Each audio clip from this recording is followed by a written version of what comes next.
Hello and welcome everyone to Let's Play Tomb Raider 4 The Last Revelations. Alges 115 speaking. Now, does this area remind you of something? Well, personally this really does feel like the Sanctuary of Skion, but no, we are actually in Pharos, Temple of Isis. Now, the Temple of Isis subtitle really confuses me. This should be what's left of the Pharos Lighthouse. That's why we've been collecting the Pharos Node and Pharos Pillar, famous lighthouse of Alexandria.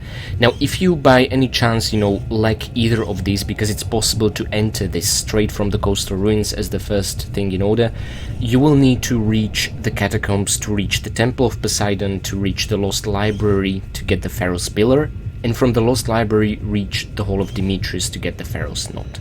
So, by now you know what to do. You can check any of my previous videos in the playlist in case you find yourself here missing any of these items. The pillar in library, the knot in Hall of Demetrius, right? It's as simple as that. Now, the crowbar you have by default, and the left gauntlet is a necessary object to pick up in order to be able to progress from the Temple of Poseidon to the library and to the Hall of Demetrius. So again, you can't find yourself without it. And also, the broken glasses are an optional pickup that you will find in the one and only secret in Coastal Ruins, in case you find the secret entrance to that secret from Hall of Demetrius. Okay, you got all the notes put down? Very well. So let me continue on with the level. Our objective here is to ignore the impressive hammerhead shark and open the double door over here. In order to do that, we need to enter two openings on either side and insert the pillar and knot in their receptacles. First, let me show you the one and only air pocket in here and lure the shark. So as soon as his head approaches, I'm gonna try and climb up without getting hit. Thank you, Lara. And now I'm gonna demonstrate the power of poisonous arrows. This is a prime target for that. Now let's just make sure we actually hit him with it.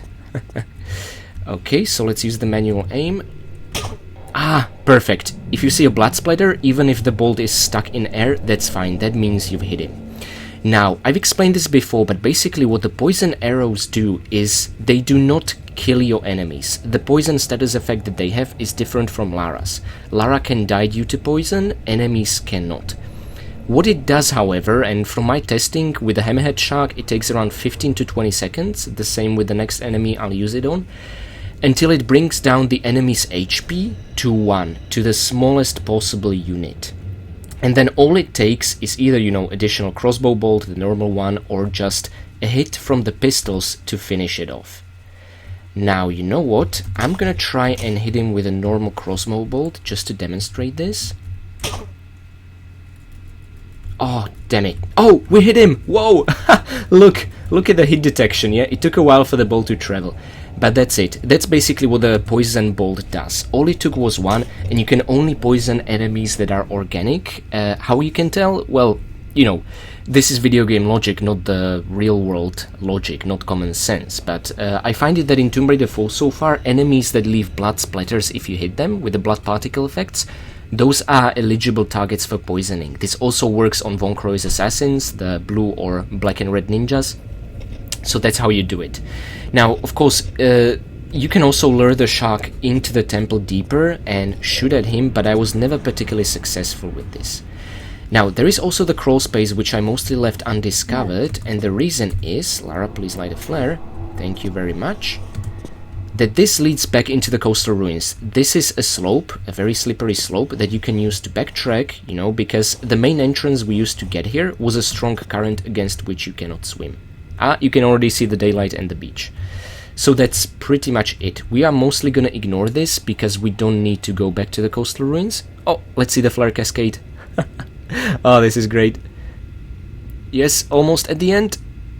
Okay, and there it got stuck at the very end. Yeah, so this is the purpose it serves. I'm not gonna use it, but in case you are missing either the Pharos Pillar or the Pharos Knot, you know what to do and how to get back into the coastal ruins hub area.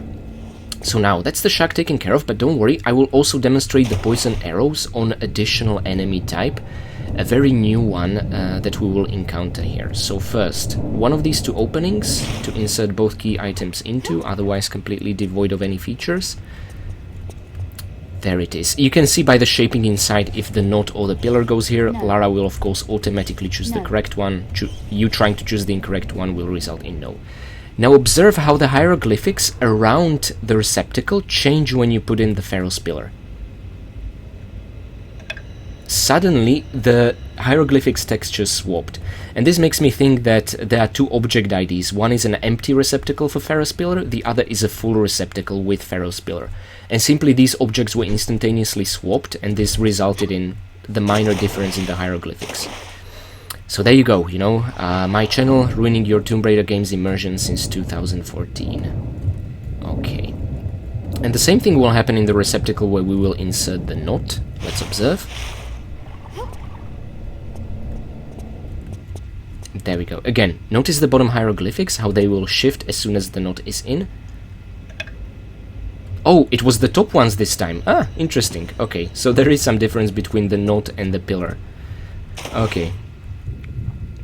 And there we go. Now, there was no camera angle or anything like that, and of course there are no hidden health packs here like there were in Sanctuary of the Scion in Tomb Raider 1, even though it's a vast area. All you need to do is enter through the lifted double door over here, and you will find yourself deeper in the temple, with a beautiful music playing. A very soothing one as well. Like, good things are about to happen, you know? Oh, this is so gorgeous. I love this so much. Now, get that shotgun ready, because we are gonna encounter the third variety of skeletons. Not the Greek ones, not the basic ones from Coastal Ruins, but the jeweled ones. So beautiful and just as weak and brittle, you know? So easy to knock him into the pool of water and be done away with him. Now, kind of analogous to what happened to the skeleton. Once Lara falls into that pool of water, that's it. There is no going back to Alexandria, to the Coastal Ruins hub, or anything like that. The fact that you need to enter the Pharos pillar and Pharos knot ensures that you cannot find your way here without having at least the left gauntlet from the Armor of Horus. Actually, that's the only part of the armor that you can have. All the remaining pieces of the armor will be found in Cleopatra's Palaces, the level after this one, right? I don't quite like that balancing, but there you have it. So there are two Ram statues that will witness this enormous drop, so I really recommend to you to make a save here, and if there are any particular pickups or secrets that you haven't found yet, go back into the air pocket at the top of the cave, climb up, slide down into the Coastal Ruins, and do and wrap up any business that you want before dropping here. Now, I'm gonna try and do this a bit ceremoniously. Lara, can you make a swan dive without hitting your head? Thank you, that was really cool. Now, deeper in the temple, we have 3 underwater doors we can open. I'm gonna open up all of them, but you only need to do it to the right one as you enter, right? So the other 2 are completely optional and lead to depressing empty rooms, but I want to show you, and also I sort of want to challenge myself if I can do it without drowning. Let's see. I think it should be fine. We should have like 1/5 left at the very end. Well, maybe I'm jinxing it. We'll see. Okay, so that was the second, the middle one, and now the right one as we entered. There we go. I don't understand what sort of hieroglyphics there are. It looks like a magic wand and 2 camels. And an eye in the middle. Very interesting. And there we are. So only the right one leads further into the temple. Up we go. Now, I'm gonna get our poisonous bolts ready again. This time I'm not gonna aim manually at a shark. Instead we're gonna lose Lara's auto-aim to hit a particularly interesting enemy on our left. There it is, that winged beast. So what is this, you might be wondering? We have not yet encountered this enemy. However, we have seen them depicted back in Karnak. On one of the key items we picked up, it said Golden Vreus. And this is it. This is supposed to be, I guess, the Egyptian version of the Greek harpy, I guess. It's a winged woman who has a very bad temper and uses its claws to try and kill you, while these ones also have some magical bolts trying to hit you. Now, they remind me of Sophia Lay, the temper as well. What's more dangerous, however, is that these guys, if they hit you in melee, they can poison Lara. So be very careful about that. Now, we hit them with 1 poison arrow. Why am I taking my time? You know, Uzis are the best weapon for these guys. I want to demonstrate that after a few seconds pass, again, it takes around 20 seconds for this particular enemy type. They have even more health than the shark, I believe. All it takes, Lara, could you aim? Thank you. Is 1 shot from the pistol. And that's it. So again, this is what the poison arrows do. They will never land the killing blow on your enemy unless the bolt damage itself. I assume there is some associated damage with the bolt actually making an impact. But the poison itself, it will never finish them off. You need to land the killing blow with anything else, even another poison bolt, but that'd be a bit of a waste. Now observe how much stuff there is in this room. Overall, in all these boxes you will find a small and a large health pack and 3 boxes of white shot and normal shot ammunition. Again, this is Tomb Raider 4 insanity of being generous. Alas, it's the most boring pickups, you know, health packs and shotgun ammo, but there we go. We'll still be putting that shotgun ammo to good use, the white shot I mean, for a couple of more skeletons we'll find. Actually, I believe the reason the skeletons are adorned in that particular way is that they are some sort of royal guard or something along those lines, you know, they have very jeweled shields, pretty much an Egyptian armor, not the basic one or the Greek one we have seen before. Now, as we enter this room, we can either go forward, to the right or to the left. Each time we find ourselves in this crossroads, the site from which the golden birds or rays or harpies, however you want to call them, appear is actually a good hint into which area you should go, right? So on the right we can go to Cleopatra's palaces. It literally is just a very direct corridor, and once you reach it you will find yourself in the next level. So if you have any health you want to refill, you know, feel free to do that and then retrace your steps back and come back here. And we are still at full health, so I'm very happy about that. We don't need to do that. Otherwise, you can go forward and you can go left.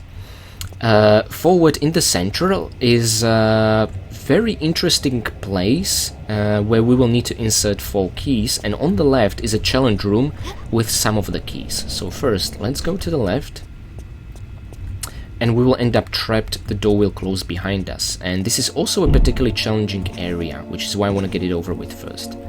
So the door is closed, but we are not entirely alone. There is a quite impressive statue of Cleopatra. Now, it's quite ugly. I mean, look at that face, right? But still, it is cool because it's big, it's made out of gold. There are some headlocks trying to cover their breasts, if I see that correctly. It's, you know, regardless of what you think, it's pretty damn impressive. Decorations everywhere, and I think there's a depiction of Cleopatra's faces on these pillars over here, the square ones and also the round ones. Well, that is pretty damn ugly. But, you know, I appreciate what they were trying to achieve at least. Okay. Now, there are 2 things we can do here, and once we start, we will not stop until it's all over. So let me explain a rather tricky sequence. We want to reach the scarabs in these corners of the room, right? Now, you can ignore the left one, and you can just go for the right one, because some of these scarabs are in fact duds. They are, well, they're not fake, they are broken. And each scarab you pick up will release, yep, we haven't seen them for a while, but the death beetles will come here. Now, of course, I'm a completionist. I'm gonna pick up both regardless of if they're broken or working, because I consider that an item, an actual pickup. But if you don't, I strongly suggest you just focus on the right one first, and you will have 1 swarm less to deal with. Nevertheless, let me show you how I do things. So, let's go over here, and just like the stars in the Library of Alexandria, Lara will have to crowbar them, which is actually pretty damn satisfying now that I think about it. Okay, and make sure you backflip. Again, roll as you reach the ground helps Lara recover more fast, so the swarm should not reach you. Okay, and up you go, Lara. Here you are safe from the beetles. This is quite the height they cannot climb.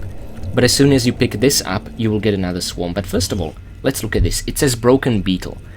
Now, there will be several broken beetles we will pick up in this level.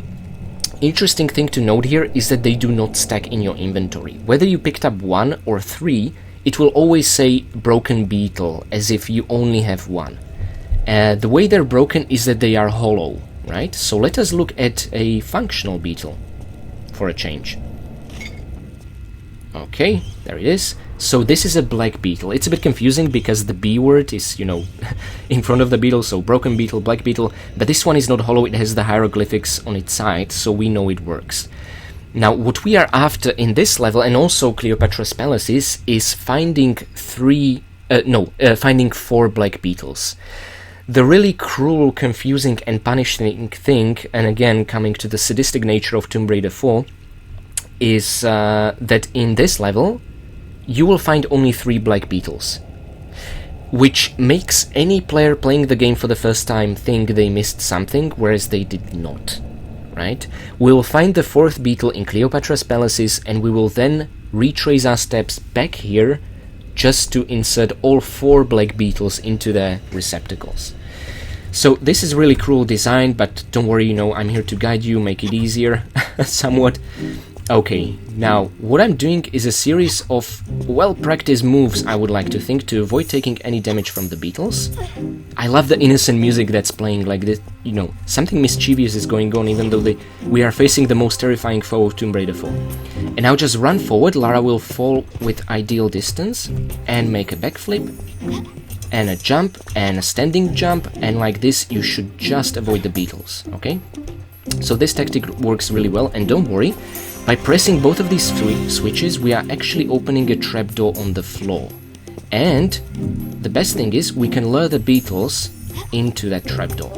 Look at them falling. Now some of them are a bit smarter, they'll try to skirt around it, but you can confuse them with a couple of well-placed jumps. And there it is. All beetles are taken care of. Well, that's 2 swarms. By the way, just a disclaimer, like before, I do count each swarm as one enemy that we cannot kill. You know, we can trap them, but it's not like the elementals that will actually die in an explosion or something like that. They are actually still very much well alive, and you can, you know, if you fall into the same trap where you trap them, you can still take damage. So they are not considered kills, just enemies. Now the door behind us is still closed, but don't worry, that's not the problem. The problem is we still need one more key item from here, and also a way out. And all that waits for us down here where the beetles fell. Thankfully, there is a support pillar, so we have some breathing space. The beetles are already, you know, gathering beneath us. That's 2 swarms. So I think this is the best way to go. Make a standing grabbing jump to ensure Lara will not hit her head. Make a roll. Make a backflip. And okay, Lara, thank you. And now just hold the jump key and Lara should do the rest. No! God damn it! Ah, it was from the wrong side. Okay, doesn't matter. Well, it totally matters because... Ah! And that's the 3rd swarm of beetles that's spawning. Okay, so let me do it like this. Hold the jump key, and Lara should do a backflip and a forward jump and end up here. That's what was supposed to happen, but I forgot about this alcove slope over here. But you know what? That's fine, at least you will remember that. Anyway, now we are facing 3 swarms, because as you might have noticed while I was messing around, there was another swarm dropping from the ceiling over on this pillar and then on the ground over here. It's easy to miss, but it is there. In fact, so just in case 2 swarms were not vicious enough. From this pedestal we picked up another key item, and this is an interesting one. It's a winding key.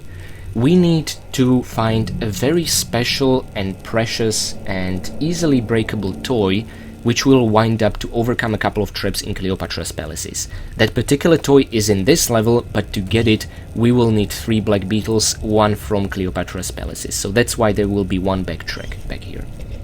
Anyway, 1 additional switch and the way out is finally open. We still need to get out of this pit, so yeah, you know what, again, I think the standing grabbing jump is a good tactic. And this has climbable bars, so we avoided taking damage from the beetles. This is great. But I'm not happy, because there are more, yes, there are more beetles in this level still to face. And yeah, there will be 2 more swarms, and we will not be able to get rid of them as easily as these ones. So I'm a bit worried, since we only have half our health. I don't want to use a health pack, you know me. But, you know, I just might. It's preferable to death. So there we are back at the crossroads. Oh, mind another jeweled Egyptian skeleton. Beautiful, but, you know, we need to do away with them. Pretty easy. They always spawn where they are positioned against the hole. Well, actually not the next one we'll find. So now, let's go into the middle. We are gonna go across a chamber that has a ton of supplies, which might not seem like it, because this box is empty, but the others are again packed to the brim. So first of all, Uzi clips, very useful for further golden harpies that we'll face later on. And normal shotgun shells and a large health pack. My goodness, that generosity knows no end. And white shots. Oh, completely forgot that those are there. Okay. And now, here we are facing a skeleton. Now, you can lure him into the pool area. I'm gonna try and do something a bit more reckless. See how that works out, or doesn't. Ooh, nice one, Lara, and we didn't get hit by his saber. It's actually Kopesh, the sword that they're carrying. Quite common in Egypt. Okay, so we did away with another skeleton. That should be it for skeletons in this level. And now we find ourselves in a... You know what? I'm gonna refer to this as the Scarab Pyramid, because this is where we need to insert the black beetles. All 4 of them from 4 sides. Now, I'm not gonna do that now. I'm gonna do that only once we have all 4, because I wanna enjoy the opening act, right? I don't wanna put in 3 and then, you know, return later just to do the finishing touch. I think it's more ceremonious if we have all the keys, I feel. But if you try and put in the broken beetle... No. Into any of these slots, Lara will just say no. Imagine broken beetles being the only ones you would have. What a shock this would be to any player, really. Now, there are 3 more challenges we need to overcome, and there are 3 holes that we can enter. Left, forward, and right. Now, what I would recommend, first of all, is go into the forward middle one, because there you can find another proper black beetle and not trigger any swarm of beetles. So let's do just that. It helps to make a jump at the very end, and watch for the fire creeping in. This is an oil, and you know what will happen once it's all the way in, right? Screen will flash and fire is everywhere, so you have pretty much limited time to do that. Now, you can crowbar an actual functioning black beetle from the wall here, and you will not be punished in any capacity. No beetles are coming from that, which is just amazing. It's easier to leave on the left side over here, but you can also do that from the right one. It just requires an awkward jump, which if you mess up, you can end in fires, so I'd be a bit more careful about that. Now, you know what? This is all about the angle, not much about the distance, but make sure you do a grabbing jump, so Lara doesn't hit her head, just like that. And now the slippery slope has instantaneously changed to climbable blocks. I do appreciate that. That is very nice and thoughtful. Okay, now, if you're not an idiot like me, you can ignore the right path, because over there are just broken beetles and actual beetle swarm. So first, let me take you through the left path, but don't worry, as a completionist and as someone interested in all the pickups, including the broken beetles, I will show you what's on the right, but, you know, first, the actually useful path. Okay, this one also has a swarm of beetles, but there is a way to avoid triggering it. So first, let's quickly climb up from here. This is a bit tougher because you need to turn and climb. If you turn too soon, you will get stuck and be set on fire. So again, it's actually more difficult than it looks. And now you have a choice between 2 scarabs. Well, I say a choice, but you can have both. So I would recommend you first get this one, because this is an actual functional one. And then if you so want, but you don't have to, you can pick up the broken one over here. Doing so, you can safely leave the room without being pestered by any beetles. But if you do it the opposite way and you end up picking up this beetle first, the broken one even, so not even the useful one, beetle swarm will spawn. So this is what I'm gonna do, just to, you know, give you proof that what I'm talking about is in fact correct. Okay, and now we need to be very quick. Lara, crowbar it, and you are pretty much helpless here, taking damage from the beetles, although they don't seem very good at it now. Wow, I was extremely lucky. Anyway, now you might have noticed we picked up a broken beetle, and it still says 1 in our inventory, but the black beetles, at least, they stack. And now quickly make a jump, because the beetles are here, and the fire doesn't stop them. See, they're following Lara through the fire, they're climbing up these stairs. This is truly evil. But what helps is running through this pyramid over here. It sometimes gets them stuck. Oh, some of them managed to find a way around it. Okay, fine. Anyway, it also doesn't help to lure them into the pool area, because these beetles are able to drop into the pool at the pool crossroads and then climb out of the water and follow you. I know, it's crazy, right? So I have to do something. So what I'm thinking I'm gonna do instead is I'm gonna... You know what? I'm gonna lure them, because we don't have much health to spare, into the pool area, but not the actual pool. I have a much better idea. There you are, you little shits. Come on closer. Oh, that was an unfortunate decision, but let me show you what I mean. So you lure them into the pool, and they climb back up. This is... Ah, this is messed up, but this should help you, because this is a bit taller, to the extent that they cannot bite you, they cannot climb up. Hop, hop, hop. And now Okay, I think... Oh, there's another one! God damn it. Okay, one more. Come on. Into the water with you. And now the beetles cannot climb up. So this is how you can get rid of them. They are still alive, so again, I am not considering this a kill in any capacity. And actually, if you swim in that water and touch the floor... Oh, another one's! God damn it! You can sometimes get damaged. Okay, so let's lure these guys. We can actually jump over the pool, they will still climb it. Into here.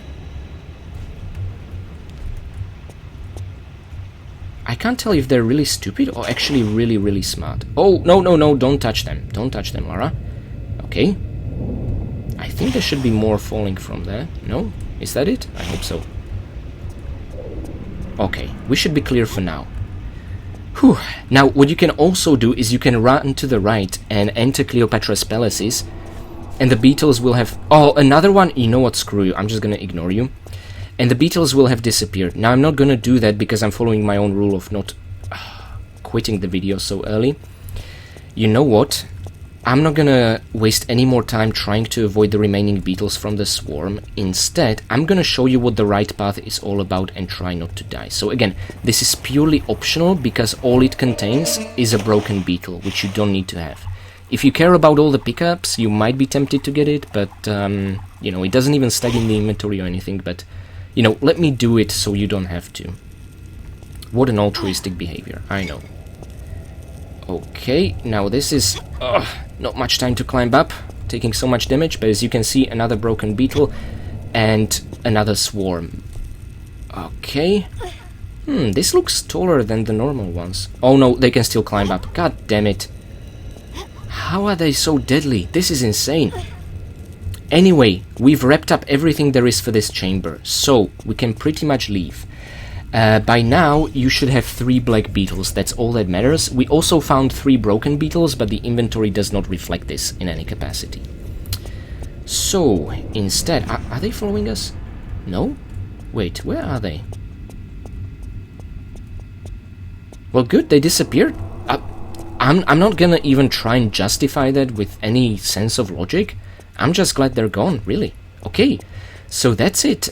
We've overcome both of these challenge rooms to collect 3 black beetles, and now all that remains is to enter Cleopatra's palaces. So this is where I'm gonna stop, because once you cross a certain threshold, the next level will come. So let me just pause here.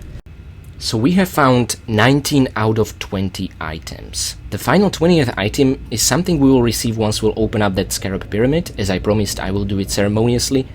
So first we need to get that black beetle from Cleopatra's palaces, then backtrack back into this level and open it up. That's what needs to happen first, but you know, that will happen in a sec. Our dip into Cleopatra's palaces will be very short indeed. In terms of enemies, we have killed 5 out of 11 enemies. Now into the total enemies count, I do count the 5 beetle swarms we have encountered, so those we are not gonna kill, but there will be a 6th enemy we will at least be able to kill once we revisit the Temple of Isis. And again, as I said, no secrets to be found in this level. So with that, let me just make a save here before more beetles will somehow appear, and I will see you guys next time, and again, very briefly, in Cleopatra's palaces, where we will wrap up this Scarab business.